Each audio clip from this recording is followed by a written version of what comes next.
Dishonour of bill हम discuss कर रहे थे, और डिसऑनर ऑफ बिल में हमने दो टाइप ऑलरेडी डिस्कस कर लिया था। पहला टाइप था कि जब सेलर बिल को अपने पास ही रखता है टिल मैच्योरिटी, तब हम क्या एंट्री पास करते हैं, ड्यू डेट को।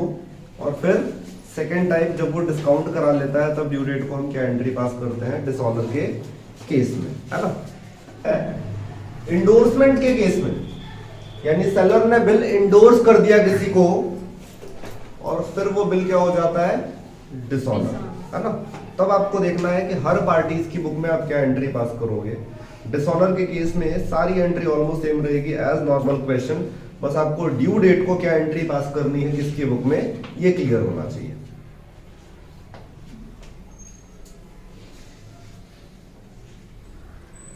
When bill endorse to a creditor is dishonored। Bill हमने इंडोर्स किया क्रेडिटर को और वो क्या हो गया, डिसऑनर हो गया। तीन पार्टीज, ए सेलर है, बी परचेजर है और सी क्रेडिटर है। सेल किया इसने, ए ने बी को सेल किया, बिल आ गया इसके पास, इसने वो बिल किसको ट्रांसफर कर दिया, अब ड्यू डेट को बी ने पैसे दिए नहीं इसको। क्या सिनेरियो हो सकता है, सी क्या कहेगा, सी ए को कहेगा पकड़ो अपना बिल और मुझे दे दो पैसे, है ना। यानी जो बिल सी के पास आया था वो रिटर्न जाएगा इसके पास, और ए फिर वापस किसके पास जाएगा, बी के पास, है ना। एक क्वेश्चन देखते हैं, उससे ज्यादा अच्छे से क्लियर होगा। इलस्ट्रेशन नंबर 11 पढ़ते हैं क्या लिखा हुआ है। 1st of Jan को A drew a bill on B for ₹5,000 payable after 3 months। A ने एक बिल ड्रॉ किया हो बी के ऊपर, 5,000 का बिल है जिसकी पेमेंट होनी है 3 महीने के बाद।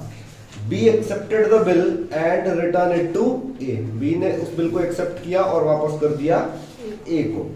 After 10 days, A endorsed the bill to his creditor C।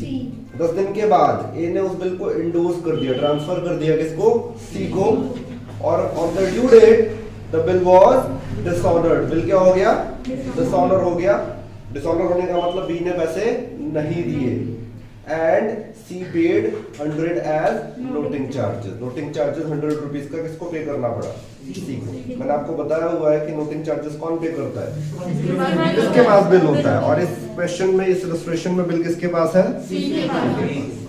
Her parties की बुक में हमें एंट्री पास करनी है, तो सबसे पहले हम किसकी बुक में एंट्री पास करता है, सेलर की बुक में। हम बात कर रहे हैं इलस्ट्रेशन नंबर 11।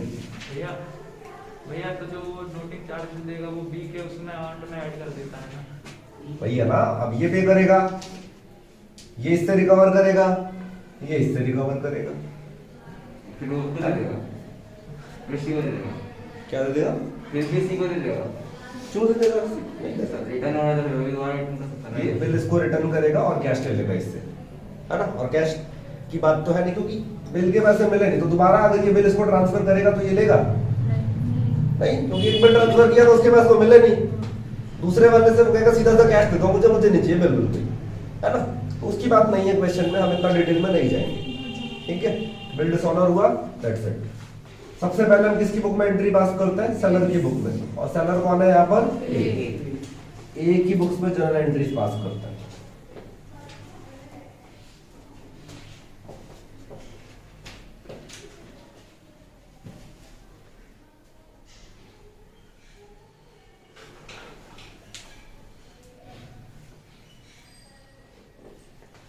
सेलर की बुक में जब भी हम एंट्री पास करते हैं तो जनरली जो एंट्री है वो सेल से स्टार्ट होता है, लेकिन क्या इस क्वेश्चन में सेल से रिलेटेड कुछ है, नहीं, सीधा बिल से शुरू हुआ है। तो सीधा हम क्या करेंगे, बिल से एंट्री पास करेंगे, बिल रिसीवेबल से। यानी 1 जनवरी को एक बिल ड्रॉ हुआ है और उसकी एंट्री पास करेंगे हम बिल्स रिसीवेबल।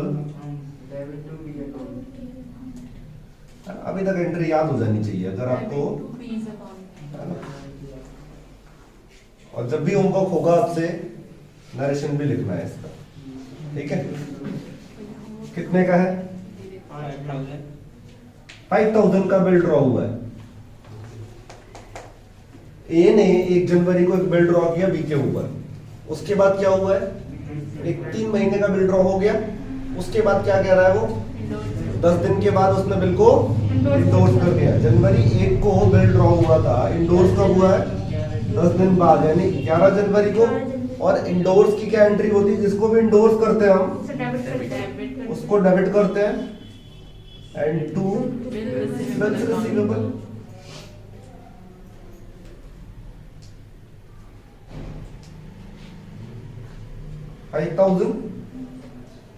बिल चला गया सी के पास।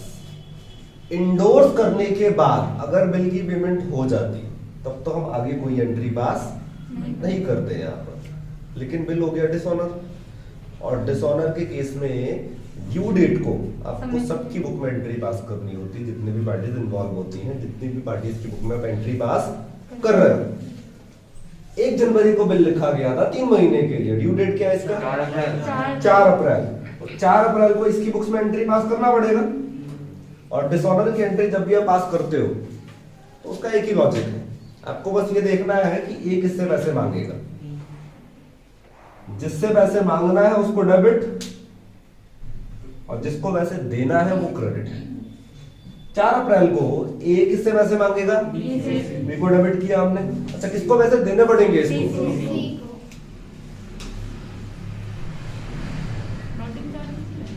जो पे करता है उसकी बुक में लिखा जाता है नोटिंग चार्जेस, और अदर पार्टीज की बुक में नोटिंग चार्जेस जोड़ के लिख देंगे हम। जैसे 5000 का बिल था, ये ए सी को कितना पे करेगा? 5000 प्लस में 100, 5100। अच्छा, अगर ये सी को 5100 पे कर रहा है तो बी से कितना मांगेगा? ये सेम 5100। अगर ए ने बिल डिस्काउंट करा लिया होता सपोज यहाँ पे 10 दिन और फिर डिसऑनर हो जाता, तब उस केस में क्या एंट्री पास करते हो? B account debit to. हर केस में ए किससे पैसे मांगेगा? बी से। डिसऑनर वाली एंट्री में आप क्या करोगे? बी को डेबिट और क्रेडिट आपको देखना है किसको करना है। अगर वो बिल अपने पास रखेगा तब तो यहाँ लिख दोगे टू बिल रिसीवेबल। अगर उसने डिस्काउंट करा लिया है तो टू बैंक, क्योंकि बैंक को पैसा देना पड़ेगा। अगर इंडोर्स कर दिया तो टू सी, क्योंकि सी को पैसे देने पड़ेंगे। तो टू में आपको देखना है क्या लिखना है, डेबिट हमेशा बी रहेगा। हो गया। और इसके आगे और कुछ नहीं है कि 4 अप्रैल के बाद सी ने ए को पैसे दिए या नहीं दिए, इसकी कोई इंफॉर्मेशन नहीं है। तो हम क्या करेंगे, 4 अप्रैल की एंट्री और खत्म। ड्यू डेट तक एंट्री करना है और खत्म हो गया। आया समझ यहां तक? उसके बाद परचेजर की बुक में एंट्री।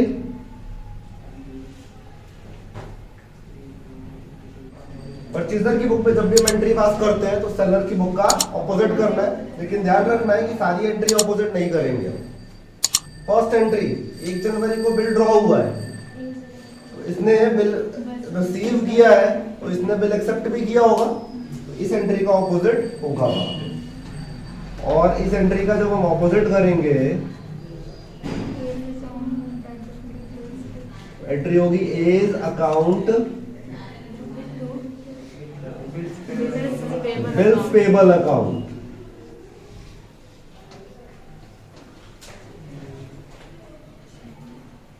एक जनवरी को बिल ड्रॉ हो गया, 10 दिन बाद इसने बिल सी को ट्रांसफर कर दिया। क्या इस एंट्री का ऑपोजिट करोगे आप? नहीं करेंगे। क्यों? क्योंकि बिल ड्रॉ हो जाने के बाद ए बिल के साथ क्या करता है, उसका परचेजर के ऊपर कोई इंपैक्ट नहीं पड़ता। इसने बिल एक्सेप्ट किया और ये अपने घर चला जाता है। उसके बाद ये अपने पास रखे, डिस्काउंट करा ले, किसी और को ट्रांसफर कर दे, कलेक्शन के लिए भेज दे, उसका उसके ऊपर कोई इंपैक्ट नहीं पड़ता। ये इंडोर्स की एंट्री है और इसको वहां पर ऑपोजिट ध्यान रखना है। डिस्काउंट का ऑपोजिट नहीं होता है, इंडोर्स का ऑपोजिट नहीं होता है, और कलेक्शन के लिए जब भेजा जाता है उसका भी ऑपोजिट नहीं होता है। अदरवाइज सारी एंट्री हम क्या कर देंगे, ऑपोजिट कर देंगे, है ना। इसको लिख लेना चाहिए, है ना। ठीक है, इसका नहीं कर रहे ऑपोजिट। अच्छा, इसका 4 अप्रैल को बिल डिसऑनर हुआ है, और जिस दिन बिल डिसऑनर होता है उस दिन हम सबकी बुक में एंट्री पास करते हैं, तो इसकी बुक में भी एंट्री पास करेंगे। और परचेजर की बुक में डिसऑनर की एंट्री फिक्स है, bills payable account debit, noting charges to A's account. 5000 का बिल है, 100 का नोटिंग चार्जेस, ए कितने से क्रेडिट होगा? 3%। ठीक है, लास्ट पार्टी सीज की बुक में जनरल पास करेंगे हम। दिख रहा है? देखना आ रहा है हमको? बीच में लाइन लगा हुआ है। चलो कोई बात नहीं।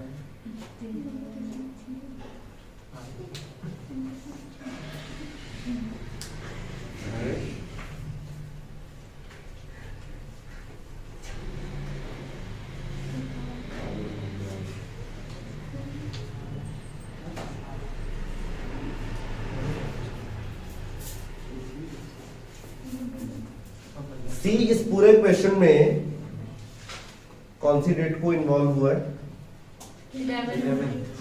जब ए ने सी को बिल ट्रांसफर किया, है ना? तो 11 जनवरी को ए ने सी को बिल ट्रांसफर किया, तो उसको बिल मिला कब?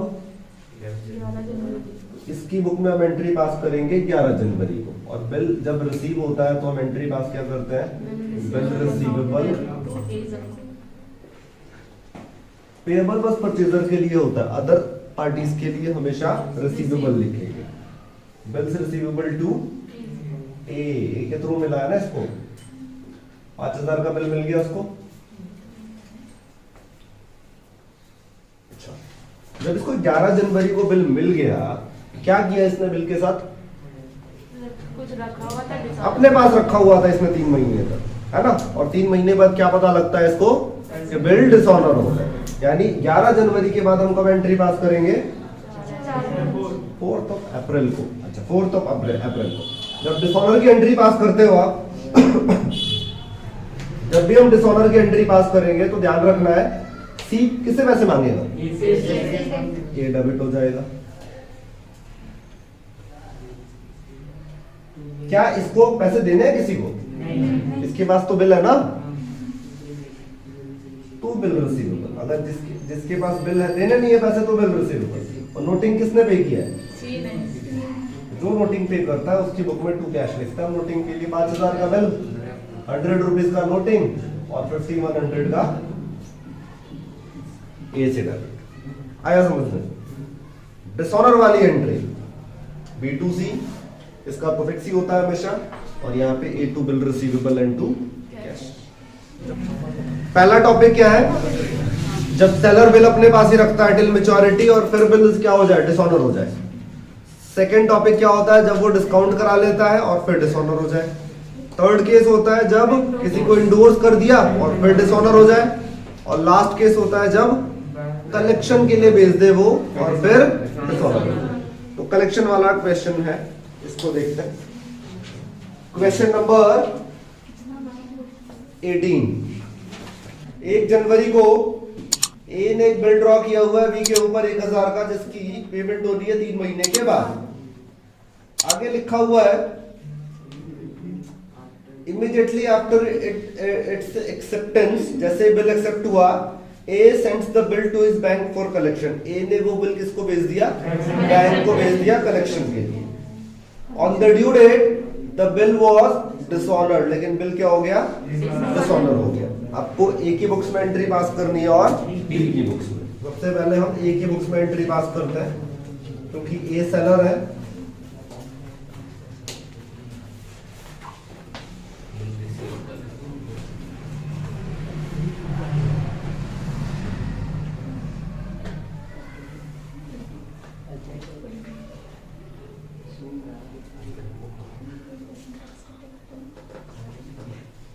सेलर की बुक में सबसे पहले एंट्री हम सेल्स की पास करते हैं, लेकिन क्या क्वेश्चन सेल्स से स्टार्ट है? नहीं है, तो सीधा बिल से स्टार्ट करेंगे। डेट क्या है? 1 जनवरी 2021।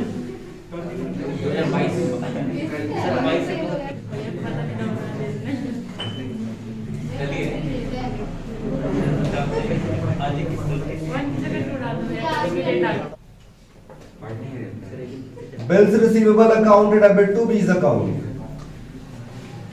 कितने का बिल ड्रॉ हुआ है? 1000 का। जैसे ही बिल एक्सेप्ट हुआ है, बिल के साथ इन्हें क्या किया, उसको बैंक को भेज दिया कलेक्शन के लिए। तो सेम डेट को दो नहीं, कलेक्शन के लिए जब भेजते हैं 2 एंट्री पास करते हैं। एक एंट्री हम सेंड करने की भेजते हैं और एक एंट्री हम ड्यू डेट को करते हैं। तो अभी तो हम सेंड करने की एंट्री करेंगे। बिल जब भी कलेक्शन के लिए भेजा जाता है तो हम एंट्री पास करते हैं, bill sent for collection to bills receivable account.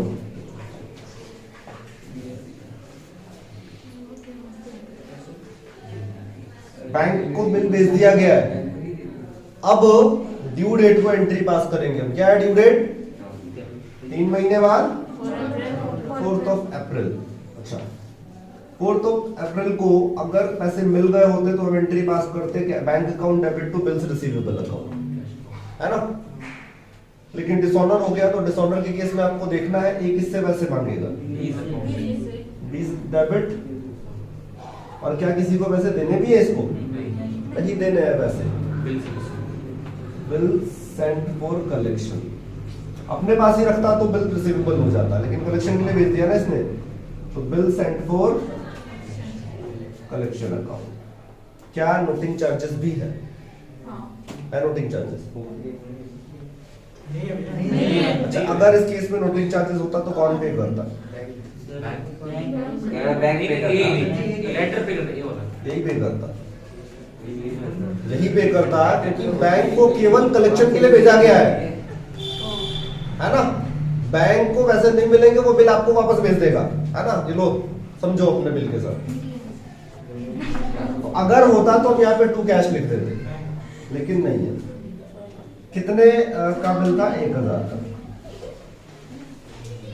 Bill को जब भी कलेक्शन के लिए भेजा जाता है तो ये एंट्री पास करते हैं हम, है ना।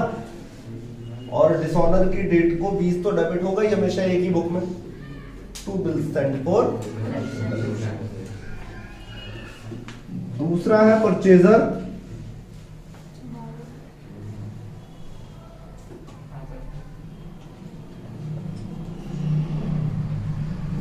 परचेजर की बुक में हम सेलर की बुक्स को देखकर एंट्री ऑपोजिट करते हैं। फर्स्ट एंट्री बिल एक्सेप्ट हुआ है तो वहां बिल, है ना, बिल्स पेबल के थ्रू एंट्री पास कर देंगे।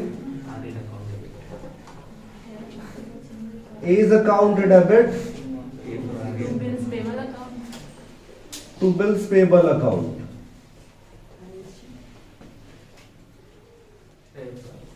इस एंट्री का ऑपोजिट हो गया। कलेक्शन के लिए भेजा उसने बैंक को, क्या इसका भी ऑपोजिट करेंगे?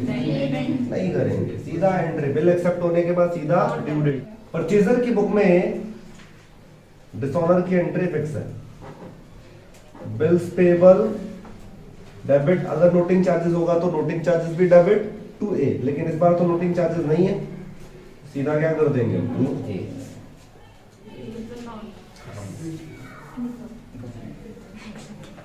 आ रहा है समझ? मिक्स हो जाता है एक टाइम पे ना, मिक्स हो जाता है, ठीक है। जो पढ़ रहे हो या उसी को रिपीट करना है बस, कुछ एक्स्ट्रा नहीं करना आपने।